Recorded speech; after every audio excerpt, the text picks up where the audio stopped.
What's good? What's good? It's the one and only, but what do I know? Boxing coming back at y'all with another one, man. So look, man, questions come about, right?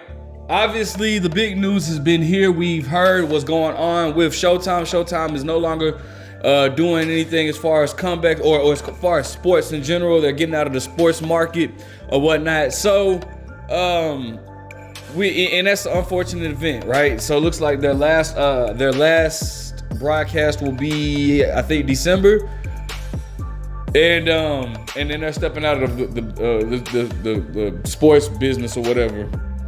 All right, so questions come about. Where does Jaron Boots Ennis go from here? Now, if you guys don't know, Jaron Boots Ennis was signed with Showtime. He had a deal with Showtime. A lot of people thought that Jaron was signed with Al Heyman and the PBC, but he was actually just signed with Showtime. He was not he's technically not a PBC fighter or whatnot.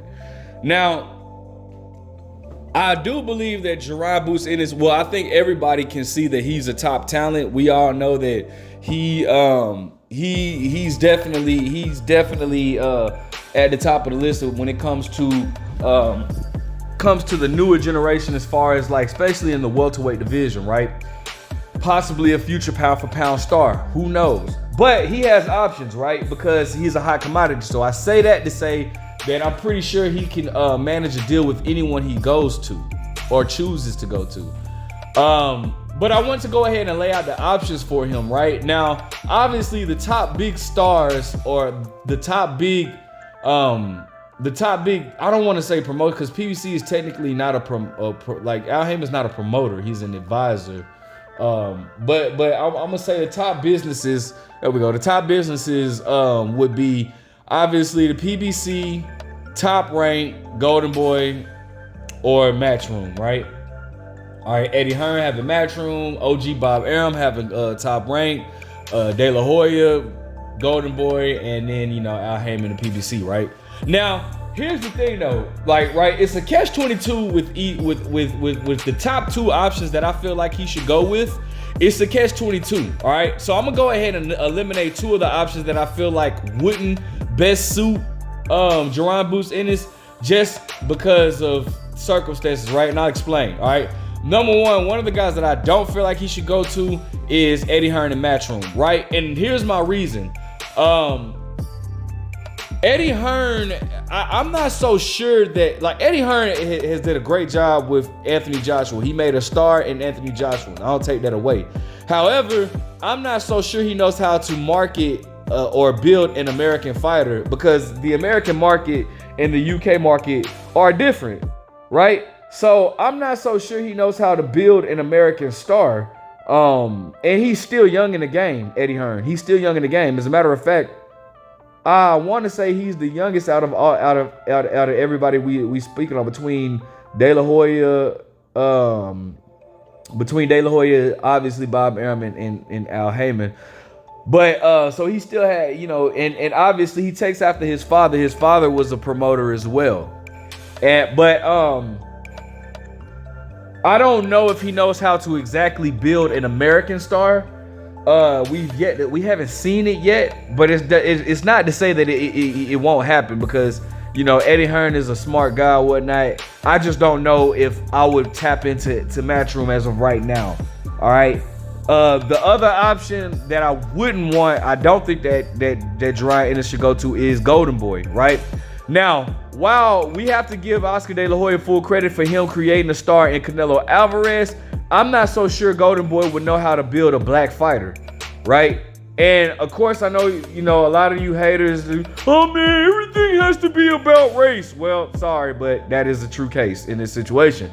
I'm not so sure that De La Hoya knows how to market or build a black fighter. And, before you say things like, well, back when Al Heyman was working with Golden Boy, he had like Keith Thurman, Deontay Wilder, guess what? They were with Al Heyman too, though. They was with Al Heyman, all right?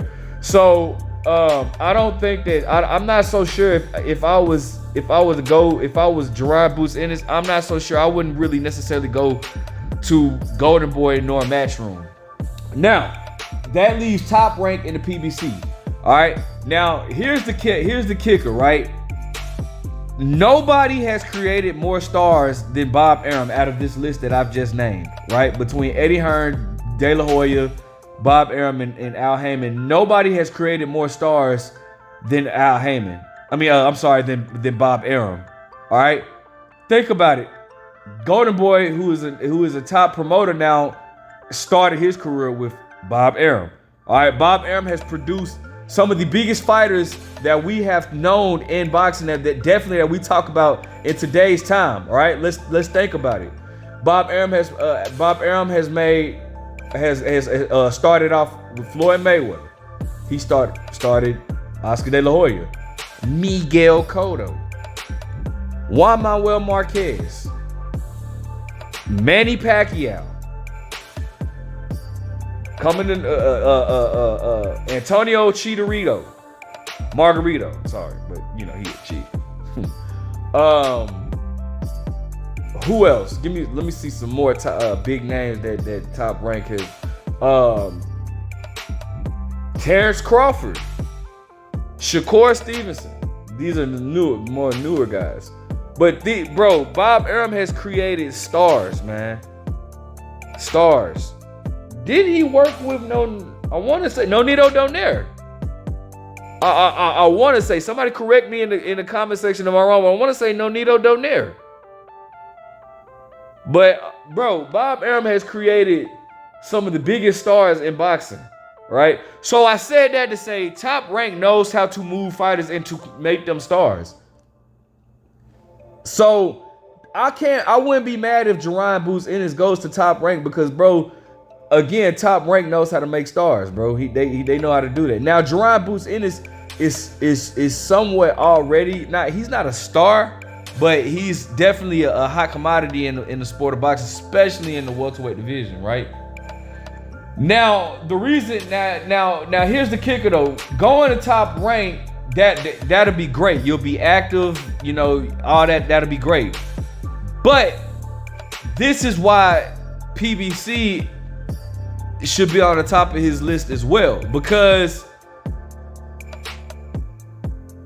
all in the division that he's in, or the division that's around the division that he's in, meaning Jaron Boots Ennis competes at 147, but even at 154, those weight classes are sold up by the PBC, meaning all the big name, the biggest names are involving a PBC fighter.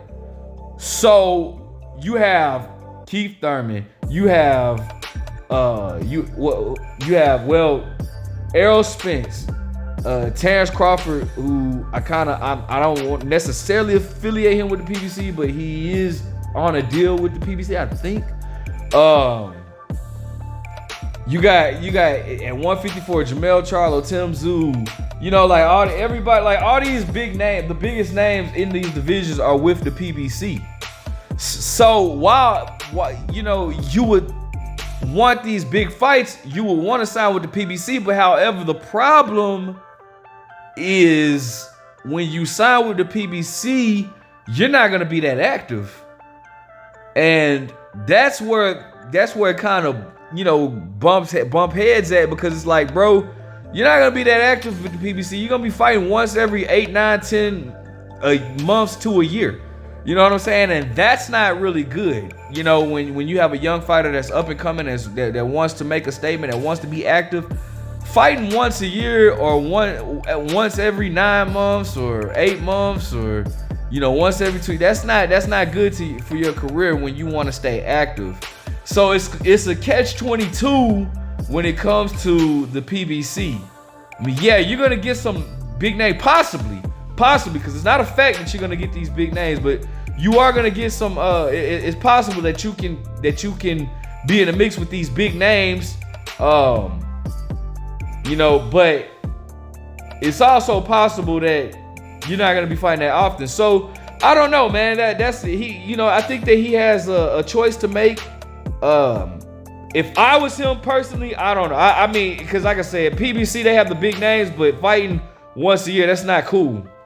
But Top Rank, no, I don't know. It just would be between those two. He has to sit down with his team and he has to really think. I don't know if he just automatically just should go with the PBC. But again, that's something for him and his team to think. Now, what I want you guys to do is drop it in the comment section on what team or what promotional company do you feel like Jaron Boots Ennis should go to. Let me know what you guys think. Make sure you guys like, comment, subscribe. But what do I know?